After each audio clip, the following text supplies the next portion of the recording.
Hello there, fellow collector. Citrus Aviation here with a model review of the Gemini Jets 1400 American Airlines 757-200 with winglets. This model was made in 2008. American Airlines is the DFW-based airline that is one of the largest airlines in the world. They currently compete with Delta and United Airlines for the title of largest airline in the world. And they were acquired in 2013 by US Airways, which is how they got the current livery. However, this model is in the beautiful chrome livery, which came out in 1974, and the airline's goal was to paint every single aircraft in this chrome livery by July 6, 1976, to celebrate the United States' bicentennial. They did succeed in doing that, and this livery has become the most iconic livery ever. And it's such a nice livery with the all chrome, with the red, white, and blue stripe, and the American titles, and the eagle on the tail. There have been different variations of this livery. However, what we are looking at here on this model is the final variation that came out right after the merger of TWA in the late 1990s.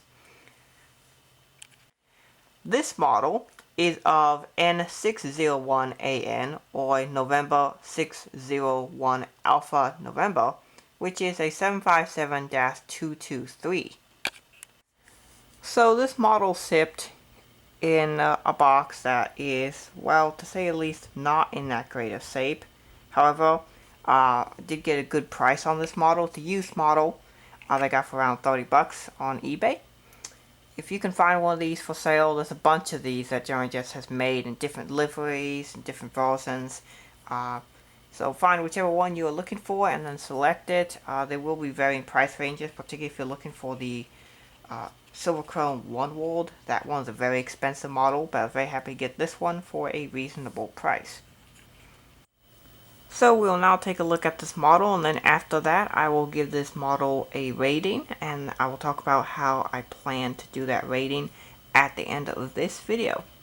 So let's take a look at the model. We have the nose cone, which features the radar, which I believe is a weather radar system. And you can see the swooping lines that kind of come to a nice little point there. They kind of angle down a little bit. And you can see the cockpit windows. You can see the side of the model with the pitot tubes and the steady ports, which aren't really modeled on this aircraft very much because this is the older Gemini Jets mold. Not too many details on here. There is the L1 boarding door and the classic American titles in the chrome. It looks so good. Let me adjust the view just a little bit there. And then there's the L2 door. Most 757s are boarded from the L2 door instead of the L1 door. You can see the windward there. You can see the parts that are not aluminum are in this grayish color, like the engines and the windward area. But up here, the silver part, that is aluminum. The rest is composite material of some kind. So there's the windward and the inboard landing light. The nice silver sign on the front of the slats looks really good too. The one-piece wing on these 757s has never been too offensive to me. I mean, they look really bad on some models, like the 777s that Gemini Jets makes, but on the 75s they look alright. So we are moving down to the engines, which are Pratt & Whitney PW2037s.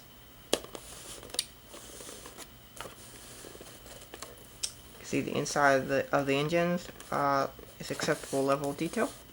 Going down the rest of the lean edge of the wing to the red navigation light.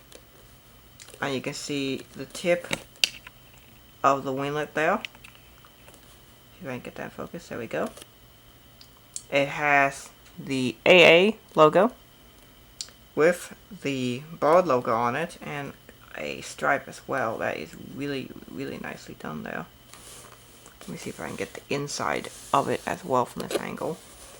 I may have to lift up the camera on the tripod to do that. Yeah.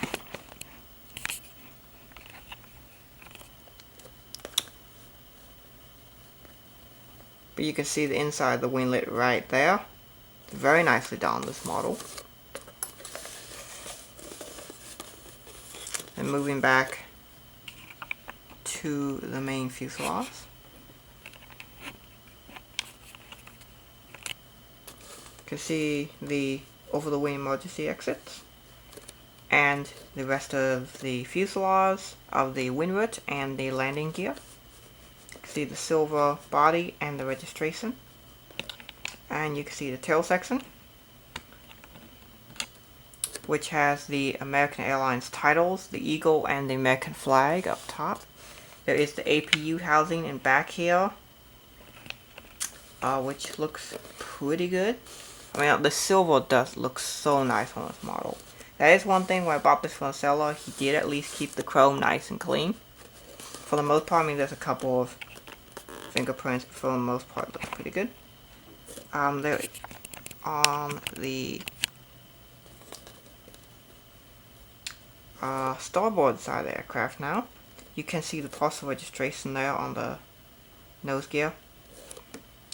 And there is some extra detail here, right here, these dots, and the cargo bay door. You can see the R1 and R2 doors, which are smaller than the L1 doors. I'll show you that on the top side view.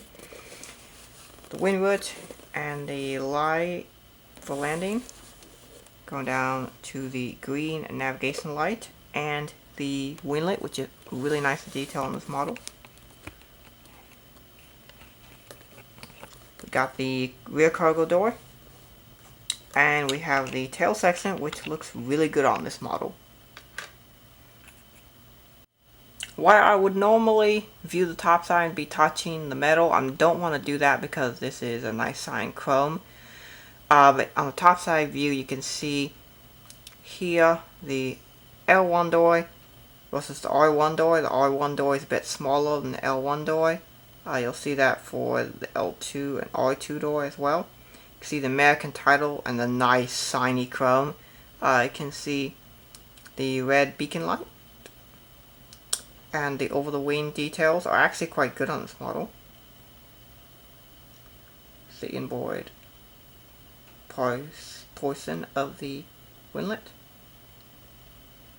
You can see the walkway, the top of the engine details, the ADF antennas, which are black there. The lean edge slats and trailing edge flaps are very nicely detailed. Again, I'm not holding the model by the fuselage because I don't want to touch the chrome. You can see the back of the aircraft and the horizontal stabilizers, which appear to be decently detailed. So taking a look at the bottom of the model, there is the nose gear and the gear doors. These gears do appear to be straight. Yep. I did have a problem with the Delta 752 that I got recently. You may have seen that in last week's review, but though that gear was not straight. You can see the bottom side details are actually pretty decent here. The Gemini Jets logo, the hole for the stand, the main gear here, and the bottom of the engine detail, almost non-existent, but the wing detail is actually pretty good. You can see some more detail on the bottom. So for features of this model, it does have some rolling landing gear. The fan blades do not spin as this is a 1400 model. But let's see how this model looks on a chrome stand. I'm using an older Gemini Jets stand. They used to include in the 1200 and some 1400 models. Let me see if I can get this right.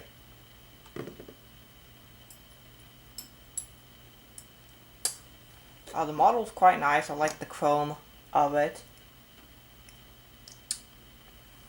Alright, so there we go. Alright. So you can see the chrome stand here. And then going up to the chrome model. Looks really good on the stand. So while I do a 360 of this model, I'm going to explain real quick how I am going to score this model. This is going to be the Citrus Aviation Rotten Oranges score. It is currently going to be a 40-point scale. So there are 4 quality things I'm looking for. I'm looking for sculpt, which is how good does the sculpt of the model look. And the second one is paint, because paint is a very important part of a model. The third part is value. So, like, how good of a deal is this model if you were to go and buy it yourself. And the final qualification is accuracy. So how accurate is the model to the prototype? So we're just going to quickly go over that here. So I think this model, from a sculpt wise, this is a solid 757 mold. Gemini Jets makes the standard 757 mold. As far as I'm concerned, I have not tried an NG model 757 yet. That might happen sometime soon. And paint. The paint's really good. I did not find any paint chips on this model. So I'm going to give paint on this model a 10. Particularly as Gemini Jets does the best chrome in the business. There's nobody who does chrome like this. I mean, who makes chrome like that? Anyway, so they get a 10. I forgot to give a rating for sculpt. I'm going to give this an 8 out of 10, as I think the new one is better. The newer Gemini Jets mold is better for 757s. As they've increased detail without really lowering the quality of the model. And then accuracy to the prototype. This model is very accurate to the prototype. I couldn't find any issues with it really, other than some details missing that you get on newer models. So I'm giving this a 9 out of 10. And then the final one is value. So, or collectability. Maybe that's what I'll call it, collectability. So again, this model for about 30 bucks is what I paid for it. Is a good price considering how collectible these American 757s are. Now, there have been a lot of them made by different manufacturers, and Gemini Jets themselves made like about. So this model is somewhat collectible, but not the most collectible. It is the rarest model out there, so I'm going to give collectability on this model a 7 out of 10. So, the Gemini Jets 1400 American Silver Chrome 757-200 from 2008 gets a rotten oranges score of 34 out of 40.